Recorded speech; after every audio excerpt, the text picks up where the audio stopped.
जनाजा के मुतल्लिक एक अहम मसला की वजाहत बहुत ज़रूरी है। बाज़ ख़वातीन को बच्चा पैदा होता है लेकिन थोड़ी देर के बाद मर जाता है।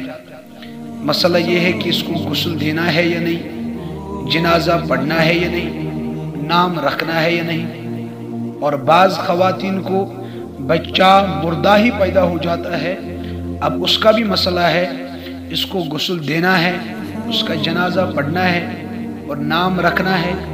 ये मसाइल है। नंबर 1 याद रखने का जो मसला है, अगर बच्चा पैदाइश के बाद मर गया यानी जिंदा पैदा हुआ उसके बाद मर जाए, उसको गुस्ल भी दिया जाए, उसका जनाजा भी पढ़ा जाए और नाम भी रखना है, खा वो चंद ही लम्हे जिंदा रहा। उसके बाद उस बच्चे का मसला है जो मुर्दा पैदा हुआ, उसको नहलाना चाहिए और कपड़े में लिपटकर बगैर जनाजा के दफन कर दिया जाए। उसका जनाजा नहीं है मगर नाम उसका भी रखना चाहिए। दूसरा मसला, जो औरत हामिला थी अब वो इसी हालत में मर गई, उसका इंतकाल हुआ लेकिन पेट में बच्चा भी था, वो बेचारा भी वहीं से इंतकाल कर गया। अब मसला ये है कि इनके जनाजे 2 पढ़ने हैं या 1।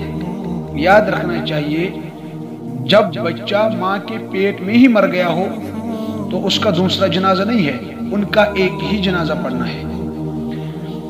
और एक मसला है, नमाज जनाजा पढ़ते वक्त क्या हम जूता पहनकर जनाजा पढ़ सकते हैं या नहीं। याद रखना चाहिए जूते अगर पाक हो तो उनको पहनकर नमाज जनाजा पढ़ना सही है, अगर पाक न हो तो उनको पहनकर नमाज जनाजा नहीं पढ़ सकते और न उन पर पाँव रखकर नमाज जनाजा पढ़ना दुरुस्त है।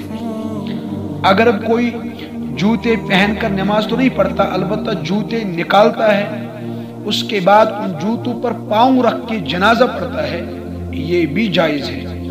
अल्लाह ताला सही फहम और सही समझ अता फरमाए।